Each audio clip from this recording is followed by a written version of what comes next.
ജീവമൊഴി കാൽവരിനാഥന്റെ സ്നേഹമൊഴി തിരുനിറത്താൽ ജീവനേകും യേശുനാഥന്റെ ജീവമൊഴി ജീവധാര ജീവധാര ജീവധാര.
മഹത്വപ്പെടുമാറാകട്ടെ.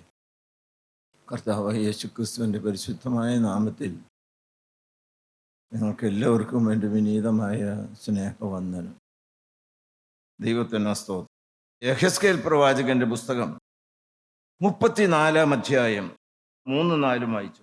നിങ്ങൾ മേധസ് തിന്നുകയും ആട്ടുരോമം ഉടുക്കുകയും തടിച്ചിരിക്കുന്നവയെ അറുക്കുകയും ചെയ്യുന്നു.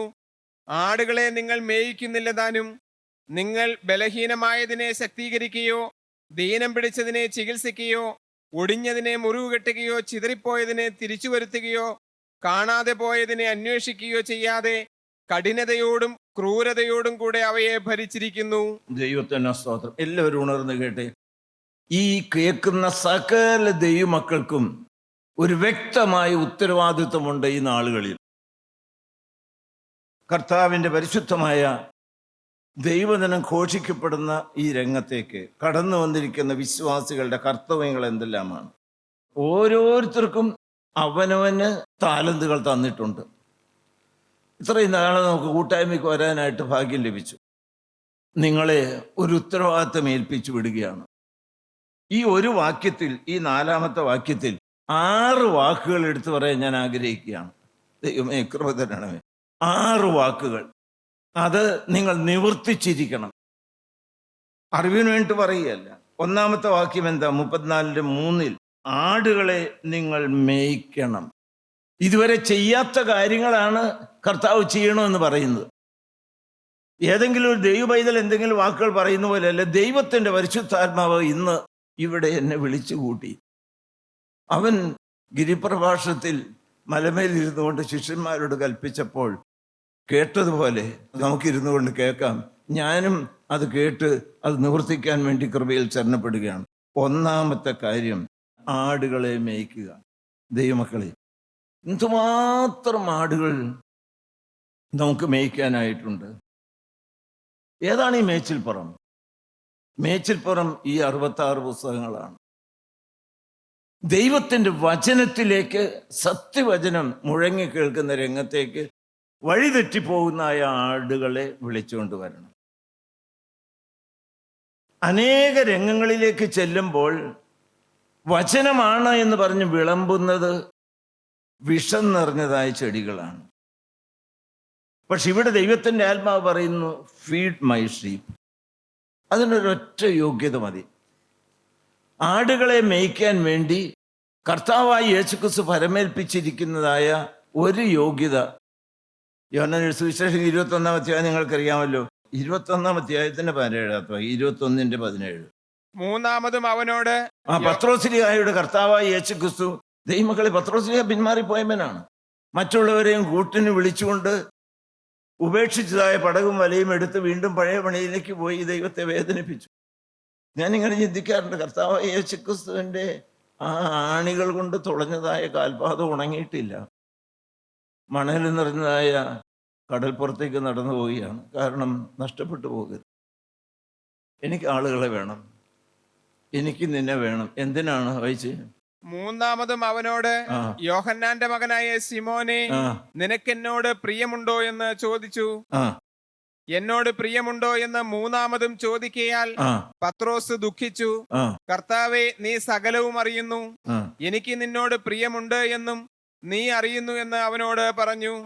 യേശു അവനോട് എന്റെ ആടുകളെ മേയിക്കാം. എല്ലാവരും കേട്ടില്ലേ? അത് ഞാൻ പറഞ്ഞതൊന്നായിട്ട് നിങ്ങൾ വെക്കണ്ട. എൻ്റെ അടുക്കൽ കർത്താവായ യേശുക്രിസ്തു വന്ന് നിൽക്കുകയാണ്. ജീവിതത്തിൽ കർത്താവ് ഈ വർഷം അവസാനത്തിലേക്ക് വരുമ്പോൾ പിന്മാറ്റങ്ങൾ വന്നിട്ടുണ്ട്, വീഴ്ചകൾ വന്നിട്ടുണ്ട്, പറയരുതാത്ത പലതും പറഞ്ഞു പോയിട്ടുണ്ട്, സ്നേഹക്കുറവ് വന്നു പോയിട്ടുണ്ട്, ചിലരോട് കയ്പും അകൽച്ചയും എല്ലാം ഉണ്ട്. എൻ്റെ ചില സംസാരങ്ങൾ കൊണ്ട് ചിലർക്കെല്ലാം ഇടർച്ച വന്നിട്ടുണ്ട്. അതെല്ലാം ഉള്ളതായി എൻ്റെ അടുക്കലേക്ക് കർത്താവ് എന്ന് പറഞ്ഞു, എനിക്കൊരു കാര്യം നിങ്ങളിൽ നിന്ന് വേണം. എല്ലാവരും കേട്ടി, ഒരു കാര്യം. യേശു നിങ്ങളുടെ അടുക്കൽ വന്ന് മക്കളെ, എല്ലാം കൊണ്ടും തെറ്റുള്ളതായി നിങ്ങളുടെ അടുക്കൽ ഞാനൊന്ന് വന്നിരിക്കുകയാണ്. എനിക്കൊരു കാര്യം ചെയ്യാവും. എന്താ കർത്താവേ അത്? നിന്റെ സ്നേഹം എനിക്ക് വേണം. കൊടുക്കാം. എല്ലാവരും കേട്ടോ, നിന്റെ സ്നേഹം എനിക്ക് വേണം. നന്ദിയോടെ സ്തോത്രം, നന്ദിയോടെ സ്തോത്രം. ഉള്ളം കൊണ്ടൊന്ന് പറഞ്ഞേ കർത്താവേ, എൻ്റെ സ്നേഹം ഞാൻ നിനക്ക് തരികയും ജീവൻ തന്നെ സ്നേഹിച്ച യേശുവേ, ഞാൻ എനിക്ക് പറ്റുന്നത് പോലെ ഞാൻ പാപത്തെ വെറുതെ പൂർണ്ണ ഹൃദയത്തോടെ നിന്നെ സ്നേഹിക്കും. ഇവിടെ വന്നിരിക്കുന്ന എല്ലാവരും, അങ്ങ് അന്യദേശത്തിൽ നിന്ന് കേൾക്കുന്നവരൊക്കെ ഇപ്പൊ മറുപടി പറഞ്ഞു കർത്താവിനോട്. ഞാൻ ഓർക്കുകയാണ്, പത്രോസ് ആ കാലക്കലങ്ങ് വീണ് കാണും. നമുക്ക് വീഴാം. കർത്താവ് ലോകത്തെ സ്നേഹിച്ചു, ഭാര്യയെ സ്നേഹിച്ചു, കുഞ്ഞുങ്ങളെ സ്നേഹിച്ചു, പണത്തെ സ്നേഹിച്ചു, വേലയെ സ്നേഹിച്ചു, പലതിനും സ്നേഹിച്ചു. ജീവൻ തന്ന് സ്നേഹിച്ച എൻ്റെ യേശുവിനെ ഞാൻ വേണ്ടവണ്ണം സ്നേഹിച്ചില്ലല്ലോ. സ്നേഹിക്കുന്നവൻ പാപത്തെ വെറുക്കും. സ്നേഹിച്ചില്ലല്ലോ. ഞാൻ ഒരു കാര്യം ചെയ്യാം. ഹല്ലേലൂയ. പൂർണ്ണ ഹൃദയത്തോടും പൂർണ്ണ ശക്തിയോടും പൂർണ്ണ മനസ്സോടും കൂടെ ഞാൻ നിന്നെ സ്നേഹിക്കും. ഹല്ലേലൂയ. ഇത് പറയാത്ത ആരെങ്കിലും ഉണ്ടോ? യേശുവിന് ഏറ്റവും സന്തോഷമാണ്.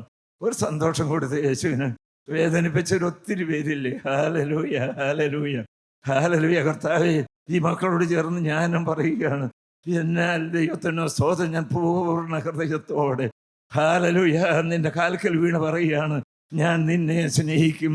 ഞാൻ പൂർണ്ണ ഹൃദയത്തോടെ പാപത്തെ വെറുക്കും. Hallelujah, hallelujah, hallelujah. ആരെല്ലാം പറഞ്ഞു എന്ന് എന്റെ കർത്താവ് കേൾക്കുന്നുണ്ട്. Hallelujah, hallelujah, hallelujah, hallelujah, hallelujah, hallelujah, hallelujah, hallelujah. സ്നേഹാഗ്നി അങ്ങ് കത്തട്ടെ. ഹല്ലേലൂയ. സ്നേഹത്തിൻ്റെതായ പരിമള തൈലം ആ കാൽക്കലേക്ക് അങ്ങ് വീഴട്ടെ. ഹല്ലേലൂയ.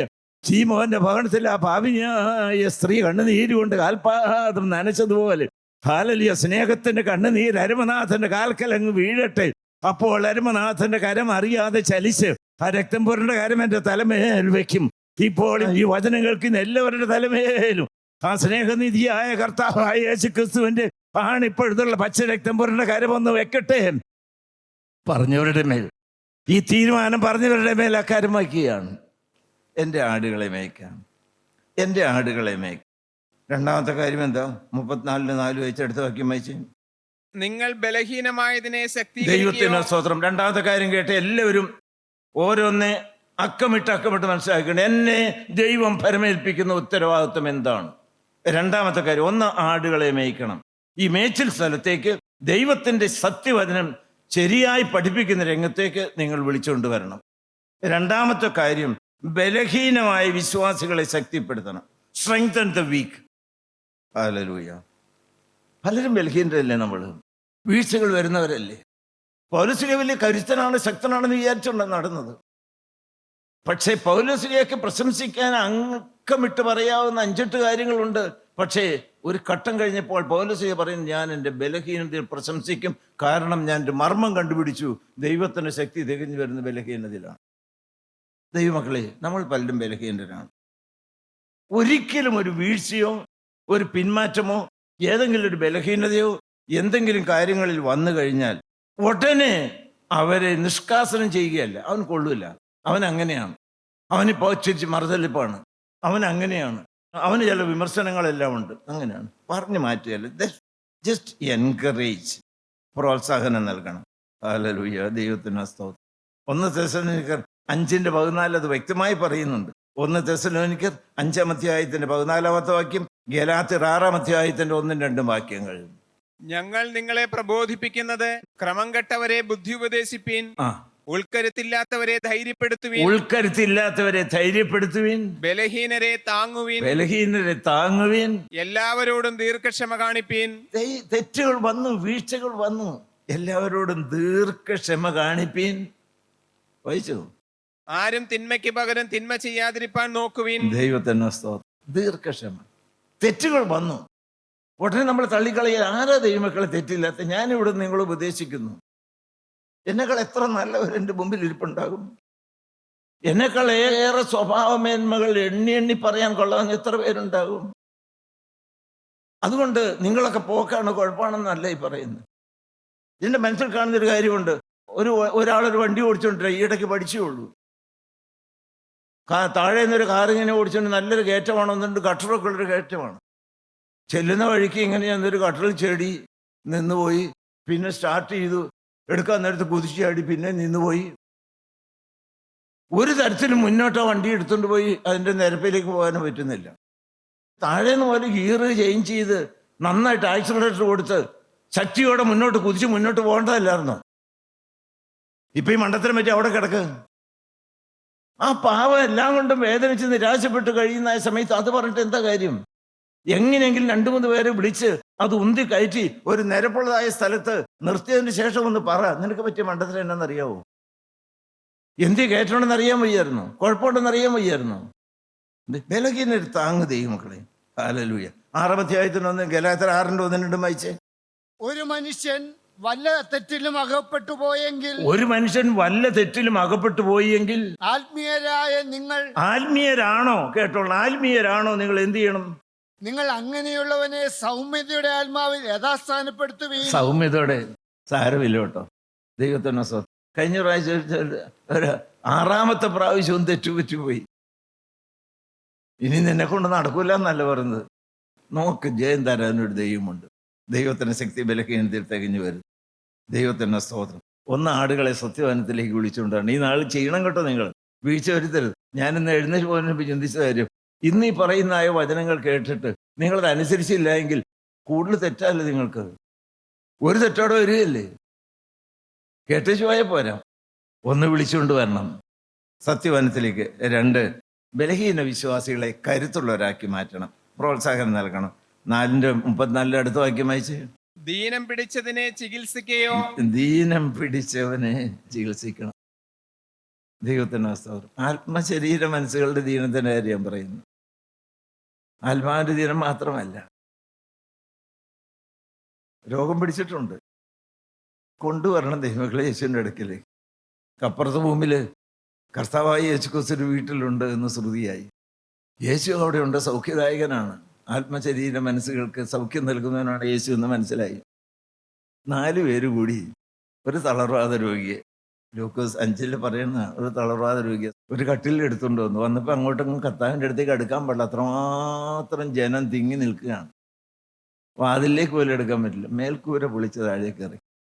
എൻ്റെ മനസ്സിനകത്ത് വരുന്നത്, നിങ്ങൾ ഇത്രയും പേരില്ലേ, തന്നെത്താൻ യേശുവിൻ്റെ അടുക്കലേക്ക് വരാൻ മടിയുള്ളവർ, രോഗികളായിരിക്കുന്നവർ, മനസ്സ് തളർന്നിരിക്കുന്നവർ, പാപത്തിൽ വീണവർ, എന്നെക്കൊണ്ട് ഇനി നടക്കില്ല എന്ന് വിചാരിച്ചിട്ട് ദൈവമക്കളെ എടുത്തോണ്ട് വാ. അവർ തന്നെത്താൻ വരില്ല, എടുത്തോണ്ട് വാ. എടുത്തോണ്ട് വരുമ്പോൾ തടസ്സങ്ങളൊക്കെ വരും. അങ്ങോട്ടങ്ങ് അടുക്കാനൊക്കെ യേശുവിൻ്റെ അടുക്കലേക്ക് അടുക്കാൻ പറ്റില്ല. അവർ ഉപേക്ഷിച്ച് പോലും ഞങ്ങൾ എന്നെ ചെയ്യണേ, ഞങ്ങൾ കൊണ്ടുവന്നിട്ടും നടന്നില്ല. ഹല്ലേലൂയ, ദൈവത്തിന് സ്തോത്രം. മേൽക്കൂര പൊളിച്ചു. തളരാതം മാറ്റുന്നതിന് പകരം പാപം മോചിച്ചു കൊടുക്കുകയാണ് ചെയ്തത്. അവൻ മറക്കുമോ പിന്നെ? ഹല്ലേലൂയ, നന്ദിയോട്. അങ്ങനെ അനേകരെ എടുത്തുകൊണ്ട് തന്നെ കൈയുള്ള ദൈവമക്കളാണ് കൈയുയർത്തി സ്തുതിക്കേണ്ടത്. ഇവിടെ വന്ന് വചനം കേട്ടിച്ച് വീട്ടിൽ പോയി അടുത്ത സെക്കൻഡായിട്ട് വരുന്നവരല്ല, എടുത്തുകൊണ്ട് വരണം. മാത്രമല്ല, രോഗികളുണ്ട്, വീഴ്ചയിലിരിക്കുന്നവരുണ്ട്, ആശുപത്രിയിലായിരിക്കുന്നവരുണ്ട്. ഹല്ലേലൂയ, ദൈവമക്കളെ പറ്റുന്നിടത്തോളം ഓടിയെത്തണം. എൻ്റെ അടുക്കലേക്ക് വരാൻ പറ്റാത്ത 3 രോഗികളെ തേടി ചെന്ന് അവരുടെ അടുക്കൽ ചെന്നു. എനിക്ക് പറ്റുന്ന പോലെ ആശ്വാസവാക്കുകൾ പറഞ്ഞു ഒരു വാക്ക് പ്രാർത്ഥിച്ചിട്ട് പോകും. വേറെ ഒന്നുമല്ല ഞാൻ പറഞ്ഞത്. നിന്റെ തീരത്തെ പാർത്തിരിക്കുന്ന ക്രൂശിൻ ചോട്ടിലേക്ക് ഈ രോഗിയെ അടിയനറിയാവുന്ന പോലെ കൊണ്ടുവന്ന് ഇവിടെ കിടത്തുകയാണ്. എല്ലാ രോഗങ്ങൾക്കും നല്ല വൈദ്യനല്ലേ നീ? എനിക്കതല്ലേ ചെയ്യാൻ പറ്റുള്ളൂ. ഞാൻ ഡോക്ടറൊന്നും അല്ലല്ലോ. ദൈവത്തിന് സ്തോത്രം. രോഗികളില്ലേ നിങ്ങളുടെ അടുത്തൊന്നും? വേദനിക്കുന്നവരില്ലേ? ബലഹീനത്തെ താങ്ങണം, ദീനം പിടിച്ചതിനെ ചികിത്സിക്കണം. അടുത്ത വാക്യം എന്താ? ഒടിഞ്ഞതിനെ മുറിവ് കെട്ടുകയോ. ദൈവത്തിന് ഒടിഞ്ഞതിനെ മുറിവ് കെട്ടണം. Bound of the injurers. ആടുകളെ എങ്ങനെ കർത്താവായ യേശുക്രിസ്തുവിന്റെ ആട്ടിൻ കൂട്ടത്തിൽ ഒന്നിച്ച് നടന്നതാണ്. പക്ഷേ ആട്ടിൻ തൊഴുത്തിൽ നിന്നൊക്കെ തുളയൊക്കെ ഉണ്ടാക്കി ചാടിപ്പോയി, പച്ചമേച്ചിലൊക്കെ കണ്ടുപോയി. അവിടെ എവിടെയൊക്കെ ചെന്ന് മറിഞ്ഞ് ചാടി കാലൊക്കെ ഒടിഞ്ഞ് വഴിതെറ്റി പോയതാണ്. നല്ല ഇടേൻ്റെ കൂടുതലായിരുന്നപ്പോൾ കുഴപ്പമൊന്നുമില്ലായിരുന്നു. ദൈവമക്കളെ, വഴിയാത്രക്കാരൻ ഇറങ്ങി യെരൂശലേമിൽ നിന്ന് ദൈവമക്കളെ പോവുകയാണ്. അപകടം ഉണ്ടായി. ശത്രു തട്ടിയെടുത്തായിരിക്കാം, ശത്രു ഉപദ്രവിച്ചതായിരിക്കാം. മുറിവുകളെല്ലാം ഏറ്റ് കിടക്കുകയാണ്. ദൈവനാമപ്പെടുമാറാകും. ദൈവമക്കളെ അങ്ങോട്ട് ചെല്ല്. അവിടെ അച്ഛനും ഉണ്ടായിരുന്നു, ലേവ്യനും ഒക്കെ ഉണ്ടായിരുന്നു. കണ്ടിട്ടങ്ങ് മാറിപ്പോയി. ഒരു നല്ല ശമരിയാക്കാരൻ നിസ്സഹായനായി, വേദനിച്ച് അർത്ഥപ്രാണനായി, മരണത്തോട് മല്ലടിച്ച് രക്തം മറന്നടിച്ച് ഇവിടെ കിടക്കുകയാണ്. ആരുണ്ട് നോക്കാൻ? ചെന്നൊന്ന് തഴുകു ദൈവമക്കളെ, ചെന്നൊന്ന് പ്രാർത്ഥിക്കും. എനിക്ക് ഇഷ്ടമുള്ളൊരു വാക്യമുണ്ട് അവിടെ. അധ്യായത്തിന് 37 വാക്യം വായിച്ചു. അവനോട് കരുണ കാണിച്ചവനെന്ന് അവൻ പറഞ്ഞു. യേശു അവനോട്, നീയും പോയി അങ്ങനെ തന്നെ ആ ചെയ്യുക. ഒരൊറ്റ വാക്യം എല്ലാവരും കേട്ടത്. മനസ്സുണ്ടോ നിങ്ങൾക്ക്? കർത്താവ് ഒരു വാക്യം വളരെ വ്യക്തമായിട്ട് പറഞ്ഞു, അനുസരിക്കാൻ നിങ്ങൾക്ക് മനസ്സുണ്ടോ? നീയും പോയി അങ്ങനെ ചെയ്യ്. അതൊരു വലിയ ദൗത്യമായിട്ട് നിങ്ങൾ എടുക്കുക. ഞാൻ എവിടെയെല്ലാം അണ്ടർലൈൻ ചെയ്ത് എഴുതിയിട്ടെന്ന് എനിക്ക് അറിഞ്ഞുകൂടാ. Do as Jesus did. Do as Jesus did. ഞാൻ ചെയ്തതുപോലെ നിങ്ങളും ചെയ്യ്. ഏറ്റെടുക്കാവോ നിങ്ങൾക്ക്? രോഗികളുടെ കാര്യത്തിൽ, ബലഹീനരുടെ കാര്യത്തിൽ, വീണവരുടെ കാര്യത്തിൽ. മുറിവ് കെട്ടുക. എന്തെല്ലാം മുറിവുകളാണ് ദൈവമക്കളെ. ഭർത്താവിൽ നിന്ന് ഏറ്റ മുറികളില്ലേ? ഉണങ്ങാത്ത മുറികളായിട്ട് ഭാര്യവർ വന്നിട്ടില്ലേ? ഉണങ്ങാത്ത മുറികളായ ഭർത്താക്കന്മാർ വന്നിട്ടില്ലേ? ബിസിനസ് പൊളിഞ്ഞവർ വന്നിട്ടില്ലേ? ഞാനത് വിശീകരിക്കേണ്ട കാര്യമില്ലോ. ചെന്ന് മുറിവ് കെട്ട് ദൈവമക്കളെ. 100 വട്ടം സ്വർഗ്ഗഭണ്ണാരെന്ന് പറഞ്ഞ് നിങ്ങൾക്ക് അനുഗ്രഹം കിട്ടും. അടുത്ത വാക്യം വായിച്ചേ. ചിതറിപ്പോയതിനെ തിരിച്ചു വരുത്തുകയോ. എല്ലാവരും ശ്രദ്ധയോടെ കേട്ടേ. ചിതറിപ്പോയതിനെ എന്ത് ചെയ്യണം? തിരിച്ചു വരുത്തണം. നിങ്ങളുടെ മനസ്സിൽ പലരും വരുന്നില്ലേ? ഞാൻ ഇവിടെ ഇരുന്നപ്പോൾ ഓർത്ത ഒരു കാര്യം, നിങ്ങളുടെ യൂണിറ്റ് മീറ്റുകൾ നടക്കുന്നത് ഓരോ ദേശക്കാരും ചിന്തിച്ച്, ഒരു സമയത്തുണ്ടായിരുന്ന എല്ലാവരും ഉണ്ടോ ഇപ്പോഴും? ആളുകൾ കൂടി വരുവാണോ കുറയുകയാണോ? കണക്ക് ബോധിപ്പിക്കേണ്ടി വരുമെന്നുള്ളതിൽ യാതൊരു സംശയമില്ല. ഞാൻ ഈ വാർദ്ധക്യത്തിൽ ഞെട്ടലോടെ പറയുന്നു. ഒരു താലന്ത് കിട്ടിയതായിരിക്കുന്ന വ്യക്തി ഒരു തെറ്റും ചെയ്തില്ല. എല്ലാവരും കേട്ടേച്ച് പൊക്കോളണം. അവൻ അതുകൊണ്ട് കള്ളു കുടിച്ചില്ല, വിറ്റ് വേറെ ഒരു കുഴപ്പമുണ്ടാക്കാൻ പോയില്ല, സുഖലോലുവനായി ജീവിച്ചില്ല. വളരെ ഭയത്തോടും വിറയലോടും കൂടി സൂക്ഷിച്ചു വെച്ചേ ഉള്ളൂ. ദുഷ്ടനും അടിയനുമായ ദാസന് ഏറ്റവും പുറത്തുള്ള അന്ധകാരം. കർത്താവായി യേശു ക്രിസ്തുവിന് വേണ്ടി ആത്മാക്കളെ നേടുവാൻ കഠിനാധ്വാനം ചെയ്യാത്തതായ ഒരു വ്യക്തി ഒരു പാപം പോലും ചെയ്തിട്ടെങ്കിലും നീ ചേർന്ന് വീഴുന്ന രംഗം കെടാത്ത തീയും ചാകാത്ത പുഴുവാണെന്ന് കേൾക്കാതെ ആരും ഇവിടുന്ന് എഴുന്നേറ്റ് പോകരുത്. സുഖലോലുപരായി നടന്നാൽ പോരാ. പ്രാഞ്ചിയാണേലും വേച്ച് വീണുവാണെങ്കിലും പാവപ്പെട്ട അടിയങ്ങൾ ഉടനെ എന്തിനാ? കാശുവെല്ലാം ചോദിച്ചിട്ടാണോ? ഒരു കൽപ്പനയുണ്ട്. വ്യാപാരം ചെയ്യാൻ, ആടുകളെ നേടാൻ, കാണാതെ പോയതിനെ തിരിച്ചു വരുത്തണം. Bring back the strays. പല തെറ്റിദ്ധാരണകളായിരിക്കാം ദൈവമക്കളെ, പക്ഷേ മടക്കി വരുത്തണം. ഏതെങ്കിലും തരത്തിൽ മാറിപ്പോയിരിക്കുന്നവർ, വിമർശിക്കുന്നവർ, ചിതറിക്കിടക്കുന്നവർ, ഞാൻ തേടിപ്പോയി ഒന്ന് വാ ഞങ്ങളുടെ പക്ഷത്തു നിന്നാണ് എന്തെങ്കിലും തെറ്റ്. ദൈവമക്കളെ, എൻ്റെ പക്ഷത്ത് നിന്ന് ഏതെങ്കിലും തെറ്റുകൊണ്ട് ആരെങ്കിലും അവന്ന് പോയോ, എന്നോട് പറഞ്ഞാൽ ആ വ്യക്തിയുടെ വീട്ടിൽ പോയി മാപ്പ് ചോദിക്കാം. ഒരു വ്യക്തിയുമായിട്ട് 1000 അംശം അകൽച്ചയും വെച്ചുകൊണ്ട് ഈ വചനവുമായിട്ട് എനിക്ക് നിൽക്കാനിട വരരുത്. ദൈവമക്കളെ, ചിതറിപ്പോയവരെ തിരിച്ചു വരുത്തണം. അടുത്ത വാക്യം എന്താണ്? കാണാതെ പോയതിനെ അന്വേഷിക്കുകയോ. ഹല്ലേലൂയ. ഒന്നിച്ചുണ്ടായിരുന്നവരാ. ദൈവത്തിന്റെ സ്തോത്രം. ഇപ്പൊ ഉണ്ടോ? ചിലരൊക്കെ ഉണ്ടോ? എന്ത് വേദനയാണെന്ന് ഞാൻ നിങ്ങളോട് ഭംഗിവാക്കും അറിയല്ല. ചിലരെല്ലാം ഇല്ലല്ലോ എന്ന് ഓർക്കുമ്പോൾ അന്നേരം തന്നെ കണ്ണെന്നറിയും. ഒന്നിച്ച് നടന്നവരാണല്ലോ, ഒന്നിച്ച് സ്നേഹിച്ചവരാണല്ലോ, എപ്പോഴും വീട്ടിലൊക്കെ വരാറുണ്ടായിരുന്നല്ലോ. ഹല്ലേലൂയ. ദൈവത്തിന്റെ സ്നേഹം പങ്കിട്ടവരായിരുന്നല്ലോ. ഇപ്പൊ കാണില്ലല്ലോ, അകന്നു പോയല്ലോ. ദൈവമക്കൾ, വേണ്ടപ്പെട്ട ഒരാൾ ഒരു സെക്കൻഡ് സാറ്റർഡേ ഇല്ലെങ്കിൽ അടുത്ത ദിവസം ആ ദേശത്തെ ആളുകൾ അവിടെ എത്തണം. ഇതൊക്കെ ദൈവം നമ്മളെ ഏൽപ്പിച്ചതാ. CMI sir, UT George sir, മറ്റു ദൈവമക്കളൊന്നും പറയാൻ ഏൽപ്പിച്ച കാര്യമല്ല. പൊന്നുതന്മരാണ് നിങ്ങളെ ഏൽപ്പിച്ചതാ. ഇത് നിങ്ങൾ ചെയ്തു കൊള്ളോട്ട്. അകന്നു പോയത് 99-നെയും വിട്ടേച്ച് കാണാതെ പോയതിനെ പോയില്ലേ? 99-നെയും വിട്ടേച്ച് പോയില്ലേ? ദൈവത്തിന് നിങ്ങളുടെ കാലുകൾ അതിനൊക്കെ ഓടിയോ? ഒന്ന് നോക്ക് ദൈവമക്കളെ, എവിടെ ചെന്ന് അവസാനിക്കും ഈ ഓട്ടം? ഈ പ്രാവശ്യം പോയി അടുത്ത പ്രാവശ്യം അതേപടി വന്നു. അതാണോ? കാണാതെ പോയത് എത്ര പേരെ കൊണ്ട് കൂട്ടിക്കൊണ്ട് വന്നു? ഇതൊക്കെ ദൈവം തന്ന കൽപ്പനകളല്ലേ? സ്ത്രീകളും പുരുഷന്മാരും ഇത് കേട്ടേച്ച് പൊക്കോളണം. എൻ്റെ ഈ വാക്കുകൾ, കർത്താവ് തന്ന ഈ വാക്കുകൾ ശിക്ഷാവിധിക്കായി തീരരുത്. എഴുന്നേറ്റ് അധ്വാനിക്കണം. ഇത് ചെയ്താൽ, ഇത്രയും കാര്യങ്ങൾ നിങ്ങൾ ചെയ്താൽ, 1 പത്രോസ് 5-ാം അധ്യായത്തിന്റെ 2 വാക്യങ്ങൾ വേഗം വായിച്ച്. 1 പത്രോസ്. നിങ്ങളുടെ വിചാരണയിലുള്ള ദൈവത്തിന്റെ ആട്ടിൻകൂട്ടത്തെ ഇപ്പോൾ ഞാൻ ഈ പറഞ്ഞതുപോലുള്ളതായ ദൈവമക്കളെ എല്ലാം കൂട്ടിവരുത്തി, കാണാതെ പോയതിനെ അന്വേഷിച്ച്, ചിതറിപ്പോയതിനെ കൂട്ടിവരുത്തി, ബലഹീനരെ താങ്ങി, മുറിവുകളെല്ലാം കെട്ടി, ദൈവത്തിന് മഹത്വം, കർത്താവിന് സ്തോത്രം, ബലഹീന വിശ്വാസികളെ താങ്ങി, ആടുകളെ മേയിച്ച് നടത്തിയാൽ എന്ത് കിട്ടും? വായിച്ച്. നിർബന്ധത്താലല്ല, ദൈവത്തിന്റെ ഹിതമാം വണ്ണം മനഃപൂർവമായും ദുരാഗ്രഹത്തോടെയല്ല, ഉന്മേഷത്തോടെയും ഇടവകളുടെ മേൽ കർത്തൃത്വം നടത്തുന്നവരായിട്ടല്ല ഇല്ല. ഇത്രയും നിങ്ങൾ ചെയ്താൽ, എല്ലാവരും കണ്ണു തുറന്ന് നേരെ നോക്കി കേട്ടെ, ഈ കാര്യങ്ങൾ നിങ്ങൾ ചെയ്താൽ ഇടയശേഷം പ്രത്യക്ഷനാകും. ഇടയശേഷം പ്രത്യക്ഷനാകും. അതുകൊണ്ട് ഈ കാര്യങ്ങൾ ചെയ്തവർക്ക് മാത്രം എന്ത് കിട്ടും? വായിച്ചു. നിങ്ങൾ തേജസ്സിന്റെ വാടാത്ത കിരീടം പ്രാപിക്കും. Hallelujah, hallelujah. അല്ലാത്തവർക്ക് ഇല്ല കേട്ടോ. ഞാൻ പാവം ഒന്നും ചെയ്തില്ല എന്ന് പറഞ്ഞിരുന്ന പോരാ.